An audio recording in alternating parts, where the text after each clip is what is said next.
আসসালামু আলাইকুম everyone, welcome back to Ishan's mom happiness channel. আজ বানাবো চিকেন ফ্রাইড রাইস। রেসিপিতে চলে যাই। তো চিকেন ফ্রাইড রাইস বানানোর জন্য আমি চিকেনটাকে এইভাবে ছোট ছোট করে পিস করে নিয়েছি। এর মধ্যে আমি 1 টিস্পুন ভিনেগার দিয়ে দিলাম, দেব পরিমাণ মতো লবণ, লবণটা আপনাদের টেস্ট অনুযায়ী দেবেন, আর দেব একটু ভাজা জিরা আর গোলমরিচ গুঁড়ো। খুব ভালোভাবে মিশিয়ে নিয়ে এটাকে আমি 30 মিনিটের জন্য ম্যারিনেট করে রাখবো। এটাকে ঢাকা দিয়ে একটা সাইডে রেখে দিলাম। এরপর আমি ভাত রান্না করার জন্য এখানে আমি বাসমতি রাইস নিয়েছি। চালটাকে আমি খুব ভালোভাবে ধুয়ে নিয়ে 7 থেকে 8 মিনিট একটু ভিজিয়ে রাখবো। এটা এদিকে ঢাকা দিয়ে রাখলাম। ওদিকে ভাতটা রান্না করার জন্য আমি ওভেনের মধ্যে একটা হাঁড়িতে পানি বসিয়ে দিয়েছি। তার মধ্যে আমি দিয়ে দিলাম তেজপাতা আর গোটা গরম মশলা, আর সাথে দিয়ে দিলাম পরিমাণ মতো লবণ। ঢাকা দিয়ে দিলাম, এতে পানিটা খুব তাড়াতাড়ি ফুটে যাবে। পানিটা ফুটে গেলে আমি ধুয়ে রাখা চালগুলোকে এর মধ্যে দিয়ে দেব। তো পানিটা ফুটে গেছে, আমি ধুয়ে রাখা চালগুলোকে এর মধ্যে দিয়ে দিলাম। আবারও আমি ঢাকা দিয়েই রান্না করব। তো এদিকে ভাতটা রান্না হতে থাক, অন্যদিকে আমি চিকেনগুলোকে ভেজে নেব। কড়াইয়ের মধ্যে আমি রিফাইন্ড অয়েলের মধ্যে চিকেনগুলোকে ভেজে নিচ্ছি।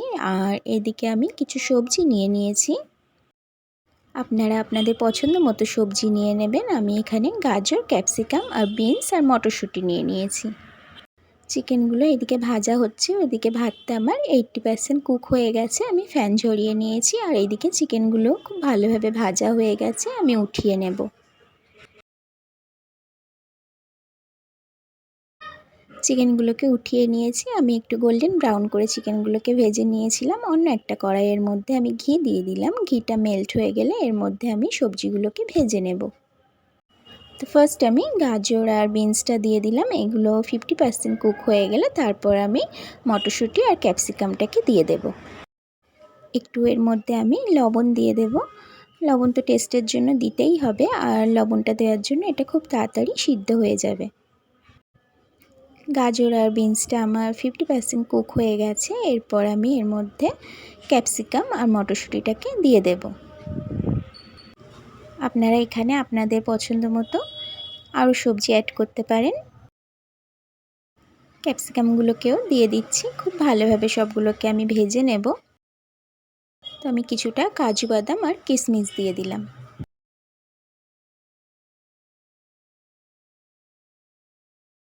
এরপর আমি আগে থেকে ভেজে রাখা চিকেনগুলোকে দিয়ে দেব। সবজিগুলো ভাজার সময়ও লবণ দিয়েছি, আর চিকেনটাকেও আমি লবণ দিয়েই ভেজেছি, আর ভাতটাও আমি লবণ দিয়েই রান্না করেছি। তো এই রান্নার মধ্যে আর কোনো লবণ আমি ইউজ করব না। এরপর আমি অল্প অল্প ভাতগুলো দিতে থাকবো আর এইভাবে মেশাতে থাকবো। তো ভাতটাকে 80%ই কুক করবেন আপনারা, কারণ ভাতটা তারপর আর একটু ফ্রাই হচ্ছে এখানে। সবগুলোকে আমি ঘিয়ের সঙ্গে এরপর খুব ভালোভাবে মিশিয়ে নেব। কতটা ঝরঝরে হয়েছে দেখেই বুঝতে পাচ্ছেন, আর এটা দারুণ টেস্ট হয়েছিল খেতে। তো আমি 1 চামচ চিনি দিয়ে দিলাম। আপনারা মিষ্টিটা চাইলে আর একটু বেশিও দিতে পারেন। আর 1 চামচ আমি দিয়ে দিলাম কেওড়া পানি। কেওড়া পানিটা অবশ্যই দেওয়ার চেষ্টা করবেন। এই কেওড়া পানিটা দেওয়ার জন্য এটার স্বাদ একদম রেস্টুরেন্টের মতো হবে। তো এই ইজি অ্যান্ড টেস্টি রেসিপিটা আপনারা ঈদের দিনও ট্রাই করতে পারেন, বা বাড়িতে অতিথি আসলে অতিথি আপ্যায়নের জন্য এই রেসিপিটা রাখতে পারেন। এই সুন্দর রেসিপিটা আপনারা টিফিন বক্স বা লাঞ্চ বক্সেও রাখতে পারেন। এই ফ্রাইড রাইসের সঙ্গে রায়তাটা ভীষণ ভালো লাগে খেতে। আমার চ্যানেলে রায়তার রেসিপি আছে, আপনারা দেখে নিতে পারেন। আমি কয়েকটা কাঁচা লঙ্কা দিয়ে দিলাম জাস্ট ফর ফ্লেভার।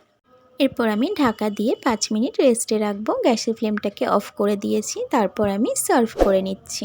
চ্যানেল বা আমার রেসিপিগুলো ভালো লাগলে আমার চ্যানেলটাকে সাবস্ক্রাইব করে রাখতে পারেন। দেখেই বুঝতে পারছেন এটা কতটা ইয়ামি হয়েছে। আপনাদের কাছে কেমন লাগলো অবশ্যই কমেন্টে জানাতে পারেন। আল্লাহ হাফেজ।